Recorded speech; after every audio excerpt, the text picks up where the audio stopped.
ओम गणपते नमः। सभी श्रोताओं को नमस्कार। आप सभी का स्वागत है आपके अपने चैनल अशोक वेदा में। तो आज भगवान जगन्नाथ रथ यात्रा का तीसरा दिन है, तो आप सभी को हार्दिक शुभकामनाएं।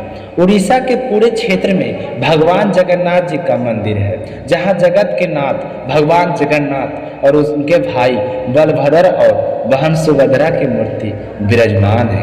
लेकिन क्या आपको पता है कि एक बार लक्ष्मी माता जगन्नाथ मंदिर छोड़कर क्यों चले गए? आज यही आपने इस कथा में जानेंगे। तो आप सभी से मेरा निवेदन है कि आप अशोक वेदा चैनल को सब्सक्राइब करके इस वीडियो को ज़्यादा से ज़्यादा शेयर कीजिए और कमेंट बॉक्स में जय जगन्नाथ भगवान अवश्य लिखिए। तो बोलिए गणेश भगवान की जय हो, जगन्नाथ भगवान की जय हो। एक बार देवी लक्ष्मी के मंदिर छोड़ने के बाद भगवान जगन्नाथ और बलराम जी को भोग नहीं मिला, तो भूख से परेशान होकर दोनों भाइयों ने भिक्षा मांगने का निर्णय लिया। दोनों ने ब्राह्मण का वेश धारण किए और घर घर भिक्षा मांगने लगे। लेकिन आश्चर्य की बात तो यह थी कि उन दोनों को किसी ने भिक्षा नहीं दी। फिर उनके साथ क्या हुआ, यही जानेंगे इस कहानी में। तो आइए सुनते हैं विस्तार से।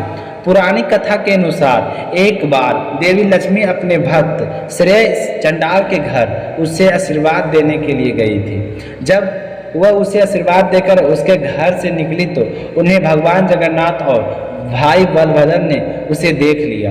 अब बलभद्र को यह बात बिल्कुल भी पसंद नहीं आई कि देवी लक्ष्मी एक चंडाल के घर गई है। तो उन्होंने जगन्नाथ को आदेश दिया कि वह देवी लक्ष्मी को मंदिर से बाहर निकाल दें। अब बेचारे जगन्नाथ जी तो फंस गए। अब बड़े भाई की आज्ञा भी माननी जरूरी थी। माने तो यह भी गलत, ना माने तो भी गलत। तो उन्होंने अपने भाई की आज्ञा का पालन करते हुए लक्ष्मी देवी को क्रोध मोल ले लिया।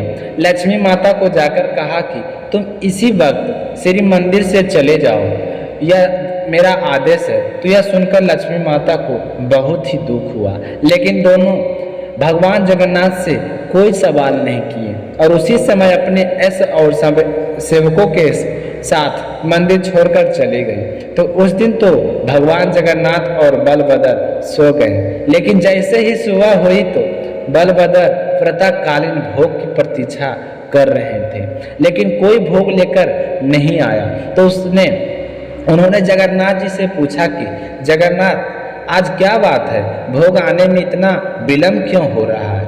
तो जगन्नाथ जी ने अपने पेट पर हाथ रखकर उदास मुख से उत्तर दिए कि भैया, आज कोई भोग लेकर नहीं आएगा, क्योंकि लक्ष्मी जी तो अपने सेवकों के साथ मंदिर छोड़कर चली गई। तो बलभद्र ने यह सुना तो उन्होंने सोचा कि अच्छा चलो कोई बात नहीं, यह तो अच्छी बात है कि वह मंदिर छोड़कर चली गई, हमारी आज्ञा का पालन किया। पर देवी लक्ष्मी ने भूल के प्रयास चित तो उन्हें करना ही पड़ेगा, क्योंकि बात नहीं, जगन्नाथ अपना भोग स्वयं बना लेंगे। तो यह सोचकर जगन्नाथ जी और बलभद्र ने रसोई घर में प्रवेश किए। तो वहां जाकर देखें कि पूरा का पूरा भंडार गरह खाली पड़ा था, ना ही वहाँ पर कोई सब्जी थी और ना ही वहाँ पर अन्य सामग्री थी। तो यह देखकर दोनों भाइयों को बड़ी ही हैरानी हुई। अब उनके भूख तो और ज़्यादा बढ़ गए। तो दोनों ने विचार किए कि चलो किसी के घर से भिक्षा की मांग लाते हैं। तो यह सोचकर उन दोनों ने ब्राह्मण का वेश धारण किए और घर घर जाकर भिक्षा मांगने लगे। ब्राह्मण का भेष तो उन्होंने इसलिए धारण किए कि कोई पहचान ना सके। देवी लक्ष्मी तो उनके पास चली गई थी, इसलिए दोनों के चेहरे पर भी मलिन हो गई थी। कोई उन्हें देखना तक पसंद नहीं कर रहा था। ऐसे में उन्हें भिक्षा कौन देता? तो वह निराश होकर एक दूसरे के घर इस तरह सारे घरों से भिक्षा मांगी, लेकिन उन्हें भिक्षा में एक अनाज का दाना तक नहीं मिला। उधर देवी लक्ष्मी की आज्ञा से सूर्यदेव ने भी अपना प्रकोप बढ़ा दिया था, जिसके फलस्वरूप जगन्नाथ जी और बलभद्र को तपती धूप में चलना पड़ रहा था। भूख और प्यासे से परेशान उन्होंने दूर एक तालाब देखे। तो तालाब को देखते ही दोनों के चेहरे खिल गए। सोचने लगे कि चलो पीकर ही अपनी भूख शांत कर लेते हैं। तो ऐसा सोचकर दोनों भाई जैसे तैसे तालाब के पास पहुंचे, लेकिन जैसे ही वह पानी पीने लगे तो तालाब का पानी सूख गया। तो वह निराश होकर एक पेड़ के पास गए, तो यह सोचकर कि इस पेड़ के पत्ते कोमल हैं, उन्हीं को खाकर पेट भर लेंगे। लेकिन जैसे ही पत्तों को तोड़ने के लिए हाथ आगे बढ़ाएं तो वह सारे के सारे पत्ते सूखकर नीचे गिर गई और छाया भी चली गई। तो दोनों इसी तरह धूप में परेशान इधर उधर घूमते रहे। सुबह से शाम हो गई, खाने के लिए कुछ भी नहीं मिला और ना ही पीने के लिए पानी मिला। आखिर थक कर हार कर वे एक मंदिर के पास पहुंचे जहां प्रसाद बट रहा था। तो वे दोनों वहां जाकर कतार में बैठ गए, तो किसी ने उन्हें प्रसाद नहीं दिया। तो वे दोनों प्रसाद के लिए विनती करने लगे। लेकिन आप तो जानते हैं कि देवी लक्ष्मी का क्रोध ऐसा है कि उन्हें प्रसाद देने के लिए कोई तैयार नहीं हुआ। तभी वहां पर एक बूढ़ी औरत बैठी थी। तो उस औरत ने उन दोनों को देखा तो उन दोनों पर दया आ गई। तो करुणावश उसने दोनों भाइयों को एक छोटे से पात्र में कुछ मुड़मुड़े डालकर दे दिए। तो इस प्रसाद को देखकर वे दोनों बड़े ही प्रसन्न हुए। लेकिन देवी लक्ष्मी उन्हें इतनी आसानी से प्रसाद खाने कैसे देते। जैसे ही उन्होंने प्रसाद को लेने के लिए हाथ उठाए, उसी समय तेज हवा चलने लगी। सारा प्रसाद वहां से उड़कर धूल में बिखर गया। तो यह देखकर दोनों भाइयों को बड़ा ही दुख हुआ और वे बुरी तरह से थक चुके थे। तो किसी ने पूछने लगे कि भाई हमें भूख लगी है, क्या आप हमें बता सकते हैं कि इस समय हमें भोजन कहाँ मिलेगा। तो किसी आदमी ने उन्हें बताया कि हाँ भोजन तो मिल जाएगा, वो देखो चंडाल का गांव है, वहाँ पर एक बड़ी ही करुणा स्त्री रहती है, वे पुण्यश्री और दानी भी है, वह आपको भोजन दे सकती है। तो यह सुनकर जगन्नाथ और बलभद्र जी उस गांव में उस स्त्री के घर गई। तो उसने बड़े ही प्रेम पूर्वक उनका आदर सत्कार किया और उनसे कहा कि तुम आराम करो, मैं तुम्हारे लिए भोजन बनाकर ला रही हूँ। लेकिन बलभद्र की इच्छा नहीं थी कि उनके हाथ से बना हुआ भोजन करें, इसलिए वो बोले कि नहीं, आप परेशान मत होइए, हम अपना भोजन स्वयं बनाते हैं, इसलिए आप ऐसा कीजिए, हमारे भोजन तैयार करने की व्यवस्था पूरा कर दीजिए। तो औरत बोली ठीक है, जैसी आपकी इच्छा। यह कहकर उसने घर में एक जगह पर नया चूल्हा बनाकर दे दी और साफ और स्वच्छ बर्तन लाकर रख दी और भोजन बनाने की सारी सामग्री भी व्यवस्था कर दी और कहने लगे कि लो अब तुम भोजन बना लो। तो बलभद्र ने जगन्नाथ से कहा कि तुम करो भोजन बनाओ, मैं स्नान करके आता हूँ। यह कहकर बड़े ही प्रसन्न होते हुए बलभद्र जी स्नान करने के लिए चले गए। पीछे रह गए बेचारे जगन्नाथ जी। अब अपने बड़े भाई की आज्ञा मानकर बैठ गए भोजन बनाने के लिए। लेकिन क्या करें, भोजन तो तब बनेगा ना जब चूल्हा जलेगा। भगवान जी जगन्नाथ जी ने इतना प्रयास किया है, कितना प्रयास किए, लेकिन चूल्हा नहीं जला। धुएं से उनका बुरा हाल हो रहा था, आंखों में और नाक से पानी बह रहा था।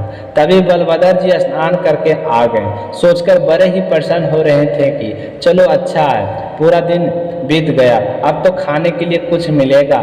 लेकिन जैसे ही वो जगन्नाथ जी के पास पहुंचे तो उन्होंने देखे कि जगन्नाथ जी ने कुछ भी नहीं बनाया। तो यह देखकर उन्हें बड़ा ही गुस्सा आया। उन्होंने जगन्नाथ जी को अच्छी खासी डांट लगाई। तो जगन्नाथ जी कहने लगे कि भैया मैं क्या करूं, मुझसे चूल्हा नहीं जला, मैं भोजन कैसे बनाऊं। तो बलभद्र ने कहा कि तुम क्या हो, तुमसे एक चूल्हा भी नहीं जलता, इतना समय हो गया और अभी तक तुमने चूल्हा का पर बर्तन नहीं चढ़ाया। चलो हटो यहाँ से, अब देखो मैं कैसे चुटकियों में भोजन बनाता हूँ, लाओ सारी सामग्री मुझे दे दो। तो यह कहकर बलभद्र जी चूल्हे के पास बैठ गए और जगन्नाथ जी वहाँ खड़े हो गए। लेकिन जैसे ही चूल्हे में आग जलाने लगे तो आग तो जल ही नहीं रही थी। जैसे वो आग जलने का प्रयास करते तो आग की जगह से धुआं निकलने लगता।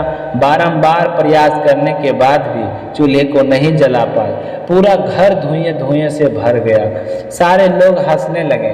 उन दोनों भाइयों की आंखों में झरझर करके आंसू बहने लगे। अब थक हार थक कर हार कर जगन्नाथ जी और बलदेव जी ने उस औरत से कहा कि आप ही हमें खाने के लिए कुछ दे दीजिए, आज हमसे तो भोजन बन ही नहीं रहा। तो जैसे ही वो औरत उन दोनों भाइयों के लिए भोजन लेकर आए और भोजन करने के लिए बैठे, पहला निवाला लिया तो उन्हें इस बात का अनुभव हुआ कि भोजन तो बहुत ही स्वादिष्ट है, पर उसका स्वाद भी कुछ जाना पहचाना लग रहा था। तो बलभद्र जी कहने लगे कि यह तो भोजन बिल्कुल वैसा ही है जैसा लक्ष्मी जी हमारे लिए तैयार किया करते थे। तो भोजन करने के बाद में अंत में उन्हें विशेष प्रकार की मिठाइयाँ दी गई। जब जगन्नाथ जी और बलराम जी ने उसे खाई तो उन्हें बड़ा ही आश्चर्य हुआ, क्योंकि यह तो सब वही मिठाई थी जो लक्ष्मी देवी स्वयं उनके लिए प्रतिदिन बनाती थी, और इसके बारे में तो किसी को जानकारी नहीं थी।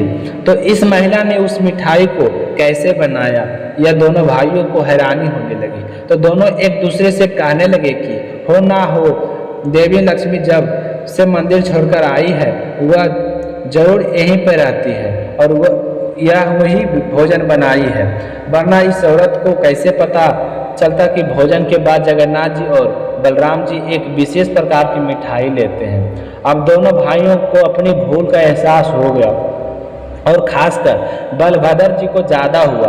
अब तो वो ठहरे बड़े भाई, इसलिए लक्ष्मी देवी से सीधा बात तो कर नहीं सकते थे। तो उन्होंने जगन्नाथ जी से कहा कि जगन्नाथ, तुम लक्ष्मी देवी के पास जाओ और उनसे माफ़ी मांगो, उनका हाथ पकड़कर उन्हें मंदिर लेकर आओ। तो जगन्नाथ जी लक्ष्मी जी को मंदिर लेकर आ गए। तो बलभद्र ने जगन्नाथ जी के द्वारा देवी लक्ष्मी को यह संदेश भिजवाया कि आज के बाद लक्ष्मी देवी की जगह जहाँ इच्छा हो वहाँ जा सकती है, और हम कभी भी उन्हें जाने से नहीं रोकेंगे, उन्हें कभी भी अपने भक्तों से मिलने के लिए रोका नहीं जाएगा। तो अपने बड़े भाई की आज्ञा पाकर जगन्नाथ जी आ गए अपनी रुकी हुई पत्नी मनाने के लिए। इस प्रकार बारंबार मनाने से लक्ष्मी देवी संतुष्ट तो हो गई, पर कहने लगे कि श्री मंदिर में मैं एक शर्त पर ही रुकूंगा। आप मुझे वचन दीजिए कि जगन्नाथ जी के महाप्रसाद के लिए कभी भी कोई नीच का भेदभाव नहीं किया जाएगा, चाहे वह ब्राह्मण है या चंडाल है, या सभी के साथ एक समान रूप से जगन्नाथ महाप्रसाद सभी को दिया जाएगा और वे दोनों एक ही थाली में भोजन कर सकते हैं। तो जगन्नाथ जी कहने लगे कि आपकी जैसी आज्ञा हो, आज के बाद हम वही होगा जैसा आप चाहेंगे, पर तुम आज के बाद हमें कभी भी छोड़कर मत जाना, आपके बिना हमारा मन नहीं लगता।